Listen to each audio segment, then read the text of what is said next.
One of the few things that has been disclosed about Google is that it has been trying to amass as much Blackwell chips as it can. You know, so these hyperscalers, these AI platforms, they are gradually moving away from Hopper, which is probably the most prevalent AI GPU at the moment.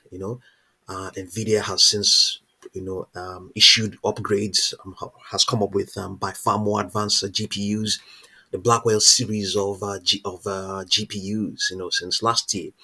And during its last conference, that was last month, it disclosed a roadmap for more advanced GPUs, more advanced Blackwell GPUs up till 2027 or thereabout. So yeah, and given the broader market, the broader economic, the global economic tariff wars going on, Google it seems, is not wasting any time as regards amassing some of these chips.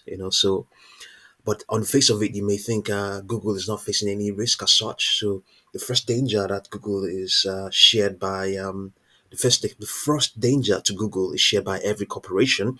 A possible worldwide recession caused by sudden reduction in trade should Trump's tariffs remain in place. Retaliation, shifts in the global competing business, and reputational damage add to the challenge.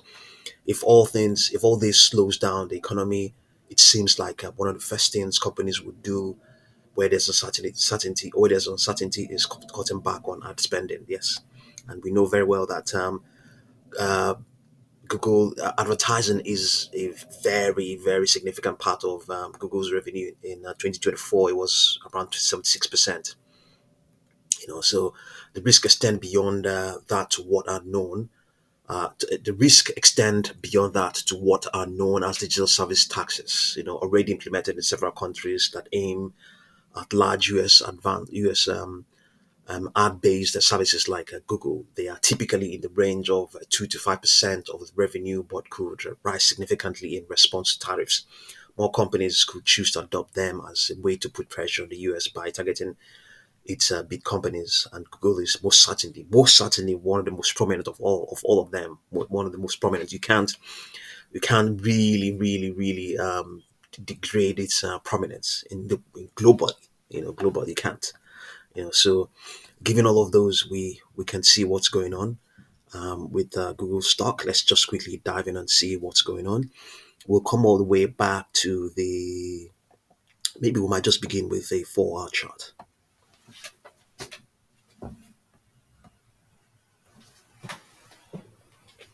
So as things stand right now, we know very well that yeah, as a matter of fact, Google, especially on this 4 hour chart, is in a bearish trend as things stand right now. Let's see now. We have extrapolation to the downside, even though there might some strength might return tomorrow. Tomorrow, some strength may begin to build up from today. Today, the 8th of April, and then or it might peak by Thursday the 10th, and then after that we may begin to see further weakness as well. So let's see now. Let's see what we have in terms of projections. We have we have a downward projection for the downward projection of all the way down to 126.6 on this 4 hour chart, 131.62, 139.75. However, there's a further downward projection of 148.81, just slightly below where it is. But there are upper projections on this 4 chart. We have 152.17 and 154.25. Let's go down and have a look at the daily chart and see what's in play for Google.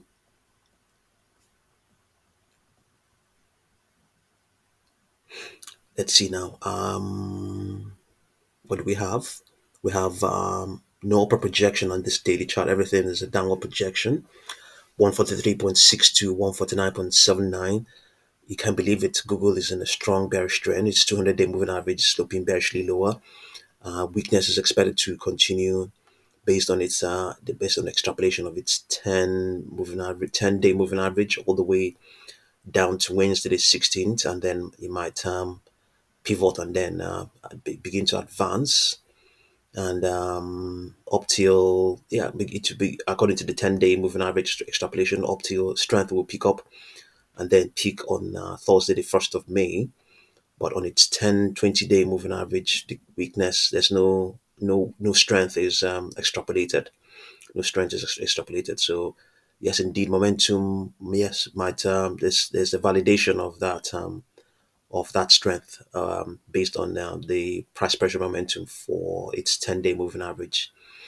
Yeah, things are not looking rosy at the moment for Google on this daily chart. We might have a look at the weekly chart and see if there's anything else.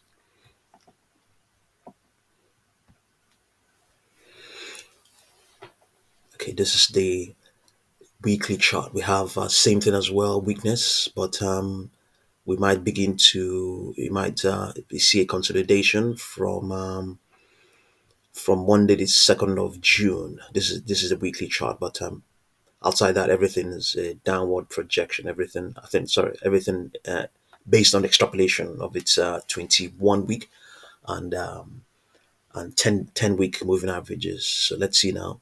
Do we have projections? We have a downward projection of 135.71, downward projection of 146.36, an upper projection of 163.59. We have projection, the projections are made up to 30 weeks, so nothing positive is here. Nothing positive is here. But at the same time, they are still projecting higher prices, even though the projections are with a bias to the downside.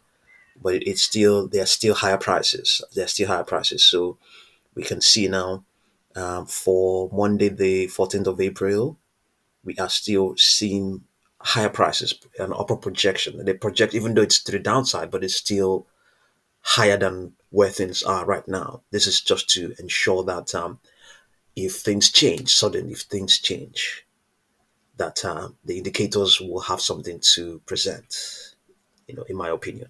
So as things stand right now, the projections are to the downside, but they're still projecting higher prices. They will as the weeks come by, they will continue to decrease, but are still, as things stand right now, they're still projecting higher prices. So see what you make of all of these concerning Google trying to amass as much Blackwell GPUs as it can. I'll continue to update you. Thank you very much for watching this video.